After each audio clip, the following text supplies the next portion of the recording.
नमस्कार दोस्तों, स्वागत है आप सभी का आपके अपने YouTube चैनल में जिसका नाम है बोर्ड परीक्षा। आज हम लोग बात करेंगे NCERT मैथमेटिक्स के सॉल्यूशन की क्लास 12 के लिए, और जो एक्सरसाइज आपके सामने है वो है एक्सरसाइज 7.11। क्वेश्चन नंबर है आपका 19 और अध्याय का नाम है समाकलन।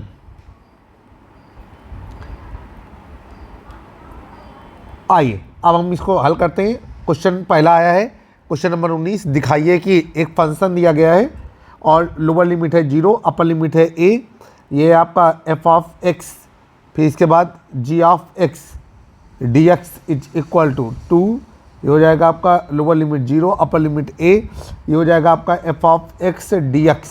ठीक है, कह रहे हैं यदि f और g, ठीक है, यदि f और g f ऑफ x बराबर f of a minus x और gx प्लस g ब्रैकेट में a माइनस x बराबर 4 के रूप में परिभाषित है। ठीक है, यहाँ पर लिखेंगे जहाँ f व g f of x is equal to f of a minus x और g ऑफ x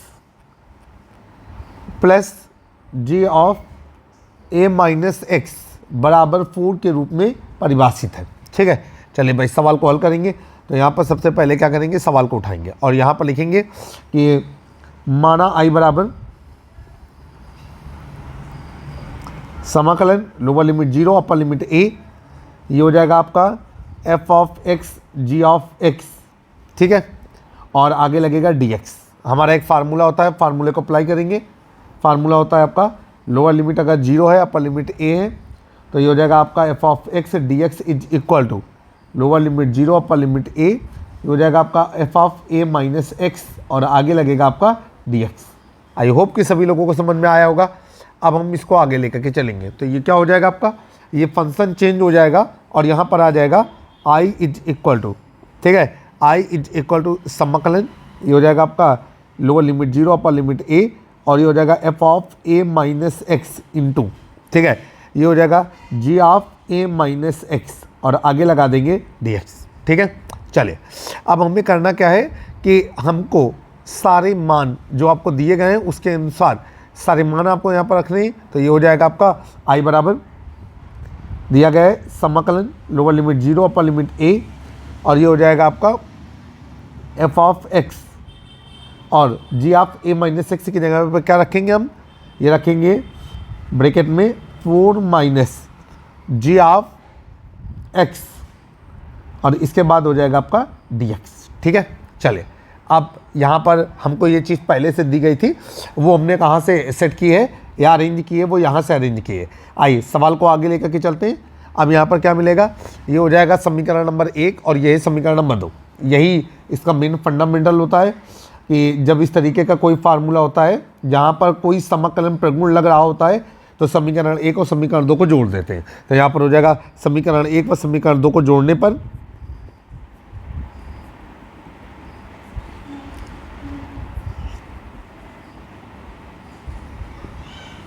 जैसे जोड़ेंगे तो ये हो जाएगा आपका i प्लस i, तो ये हो जाएगा आपका 2i इक्वल टू, यहाँ पर हो जाएगा आपका कितना, ये हो जाएगा आपका lower limit 0, upper limit a।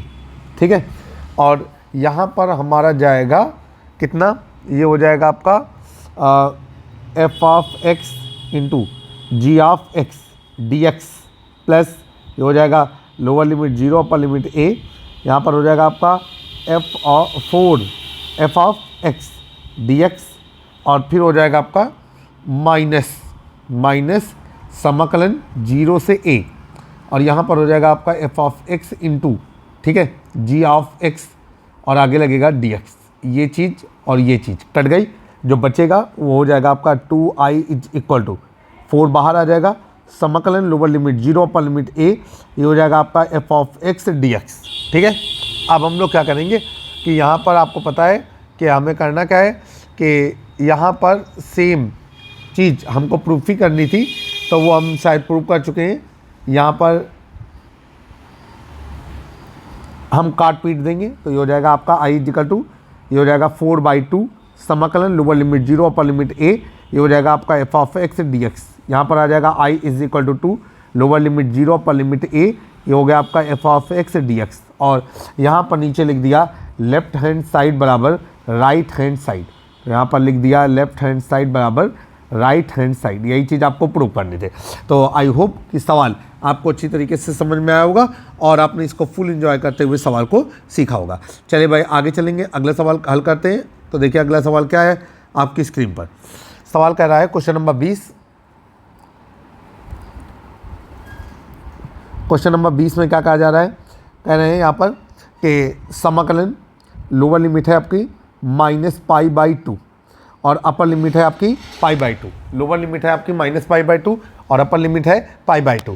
Function है हमारा x³ plus x cos x plus 10⁵x plus 1 और ये हो गया आपका dx। इसका मान ज्ञात करना है। 4 विकल्प दिए गए, हमको एक विकल्प चुन करके अपने उत्तर पे लिखना है। चलिए हम सवाल को हल करने की कोशिश करेंगे और हम लोग क्या करेंगे कि हम यहाँ पर लिखेंगे माना। अब माना में क्या हो जाएगा, देखिए इंक थोड़ी बदलाव की ज़रूरत है। यह हो जाएगा माना, यहाँ पर आई बराबर समाकलन -π/2 से π/2 और यहाँ पर फंक्शन हो गया आपका x³ plus x cos x plus 10⁵x plus 1 और इंटू dx। सभी लोगों को समझ में आया। चलिए अब हम लोग क्या करेंगे कि प्रत्येक पद के लिए अलग अलग फंक्शन कर देंगे।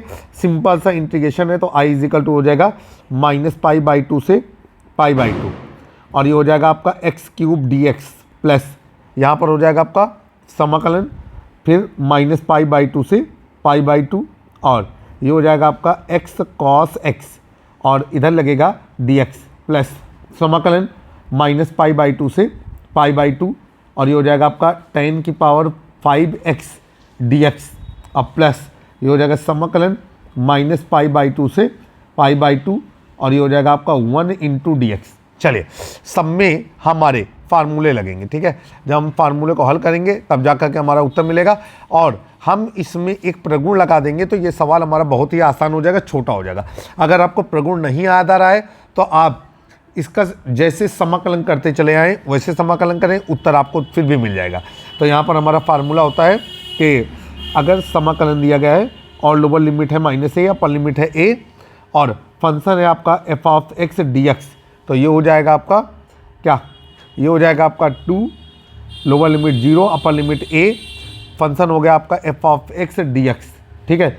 जहाँ हमारा है कि f ऑफ x क्या है, सम है और इसके बाद अगर f ऑफ x विषम है तो ये आ जाएगा 0 और यहाँ पर लिखेंगे जहाँ f ऑफ x विषम है। चलिए भाई अब हम इसे हल करने की कोशिश करेंगे। तो ये क्या हो जाएगा आपका, ये हो जाएगा आपका i बराबर, अब यहाँ पर हो जाएगा आपका, देखिए कितना आएगा, ये चूँकि जो फंक्शन दिया गया है x³ ये हमारा ट्रीट होगा विषम पद के तौर पे, तो ये हो जाएगा आपका 0 प्लस 0 प्लस 0 प्लस और ये हो जाएगा आपका कितना, ये जो हमारा अंतिम पद है वो पद है हमारा 2 इंटीग्रेशन -π/2 π/2 1 dx। तो इसको हम लोग अप्लीकेबल करेंगे तो यहाँ पर क्या आ जाएगा, यहाँ पर आ जाएगा आपका x, ठीक है। लोअर लिमिट है आपकी -π/2 और अपर लिमिट है आपकी π/2, ठीक है। सभी लोगों को समझ में आ रहा है। अब यहाँ पर क्या हो जाएगा, यहाँ पर सवाल को हम आगे हल करेंगे। देखिए जब वो फंक्शन हम इस पर अप्लाई करेंगे तो एक काम और करेंगे, कुछ बेहतर तरीके से करने की कोशिश करेंगे।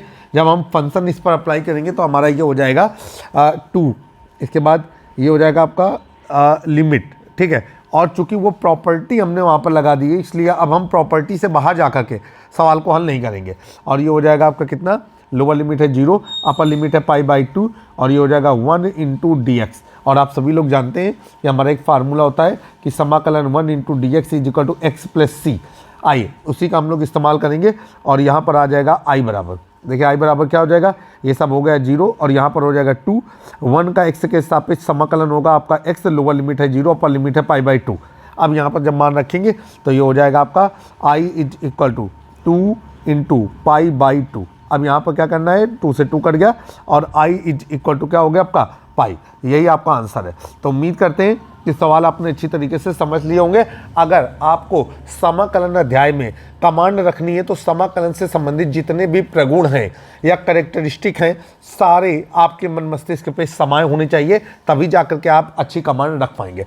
आइए चलते हैं क्वेश्चन नंबर 21 की ओर। क्वेश्चन नंबर 21 आपकी स्क्रीन पर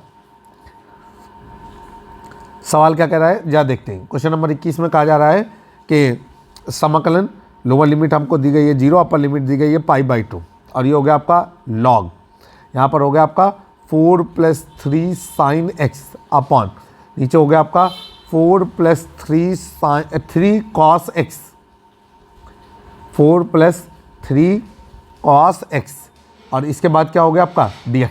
आइए अब हम इसे हल करने की कोशिश करेंगे। यहाँ पर हम लोग क्या करेंगे, इससे हम माना कर लेंगे।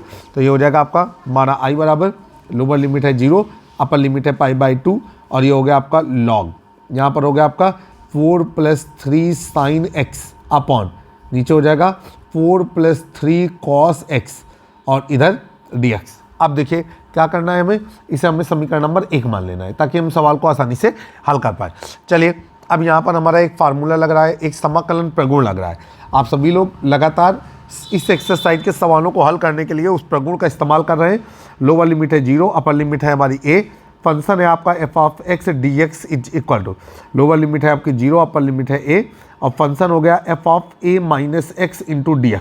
ठीक है, चलिए अब ये हो जाएगा आपका i बराबर हो जाएगा आपका, यहाँ पर लोअर लिमिट हो गई आपकी 0, अपर लिमिट हो गई आपकी π/2। अब यहाँ पर हम जहाँ जहाँ x नज़र आ रहा है वहाँ वहाँ रखेंगे π/2 - x। तो ये हो जाएगा आपका 4 + 3 sin, ये हो गया आपका π/2 - x। ठीक है, अपॉन 4 + 3 cos, ये हो गया आपका π/2 - x और यहाँ पर इसको ब्रैकेट बंद करके बाहर लगा दिया dx। हमारा एक फार्मूला होता है, फार्मूला अप्लीकेबल करेंगे। फार्मूला होता है हमारा sine 90 degree minus theta is equal to cos theta और cos 90 degree minus theta is equal to sine theta. ये हमारा फार्मूला होता है। अब इस हम फार्मूले को अप्लीकेबल करेंगे और यहाँ पर आ जाएगा आई इज इक्वल टू, ठीक है। अब आई इज इक्वल टू क्या हो जाएगा आपका, ये हो जाएगा आपका लोअर लिमिट 0, अपर लिमिट π/2। यहाँ पर हो गया आपका 4 प्लस ये हो गया आपका cos x upon 4 + 3 sine x. यहाँ पर 3 रहा जा रहा है, उस 3 को इंक्लूड करिए और आगे क्या लगा दिया हमने dx। अब हम लोग क्या करेंगे, ये है हमारा समीकरण नंबर 2, समीकरण नंबर 1 और समीकरण नंबर 2 को जोड़ देंगे। तो यहाँ पर लिखेंगे समीकरण 1 और समीकरण 2 को जोड़ने पर। आइए जोड़ते हैं। तो यहाँ पर नोट कर डाला, सवाल हल करते समय एक पद रह गया है, उसको हम अपने साथ इंक्लूड कर देते हैं लॉग।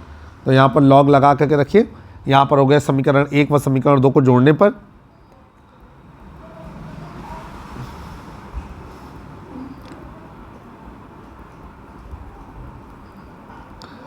जब समीकरण नंबर 1 और समीकरण नंबर 2 को जोड़ेंगे तो ये हो जाएगा आपका i धन i बराबर, ये हो जाएगा आपका 0 से π/2 और आगे इधर लगेगा log और ये हो जाएगा आपका 4 + 3 साइन x अपॉन ये हो जाएगा 4 + 3 cos x, ठीक है।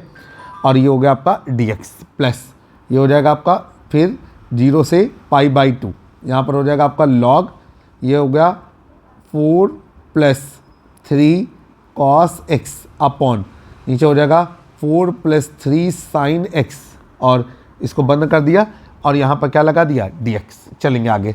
अब देखिए हमारा करना क्या है, पूरे से हम कॉमन लेंगे 0 से π/2, तो ये हो जाएगा i धन i 2i, ये लिमिट है आपकी 0 से π/2, ये आपने पूरे से कॉमन ले लिया और अंदर बचा आपका log, ये हो गया आपका 4 + 3 साइन x अपॉन ये हो गया आपका 4 + 3 cos x, ये फिर प्लस log, ये हो गया आपका 4 + 3 cos x upon 4 + 3 sine x और ये ब्रैकेट में हो गया, ये ब्रैकेट बंद कर दिया। अब यहाँ पर हमने एक फार्मूला लगाया, आपके पास फार्मूला होता है log m + log n is equal to log m × n, तो वो फार्मूला यहाँ पर अप्लीकेबल करेंगे। ये हो गया आपका log m + log n is equal to ये हो गया आपका log m × n।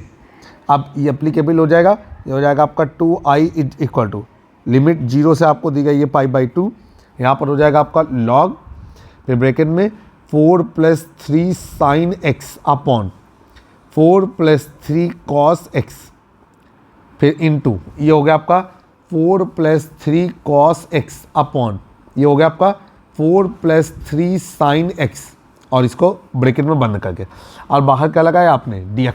अब देखिए क्या करना है, यहाँ पर dx लगाना रह गया है तो हम dx से ज़रूर लगाएंगे। ये इससे कट गया, ये इससे कट गया, और यहाँ पर आ गया 2i = 0 से π/2, और यहाँ पर आ गया आपका log 1 × dx। अब हमारा एक फार्मूला होता है, यहाँ फार्मूला हम अप्लाई करेंगे, ये हो जाएगा आपका log 1 की इक्वल टू क्या होती है 0, यहाँ पर लिखेंगे चूँकि log 1 = 0, ये हो गया आपका 2i = ठीक है, ये 0 से π/2, और ये हो गया आपका 0 × dx। अब हमको पता है कि यहाँ से आप कुछ भी नहीं करना, यहाँ से आ जाएगा 0, 2i = 0, और i = हो जाएगा आपका 0/2, और यहाँ से आपका i का मान आ जाएगा 0। तो आपने देखा कि इस सवाल के लिए आपने आसानी से समाकलन कर लिया, और उस समाकलन की जो वैल्यू है वो हमारी 0 आ रही है। उम्मीद है कि सवाल आपको अच्छी तरीके से समझ में आया होगा। अगर आपको चैनल पसंद आ रहा है, चैनल को सब्सक्राइब कर लें, बेल आइकन दबाना ना भूलें। कक्षा 9, 10, 11, 12 के मैथमेटिक्स सोल्यूशन के लिए जुड़े रहें आप अपने यूट्यूब चैनल से, जिसका नाम है बोर्ड परीक्षा। जय हिंद, जय भारत।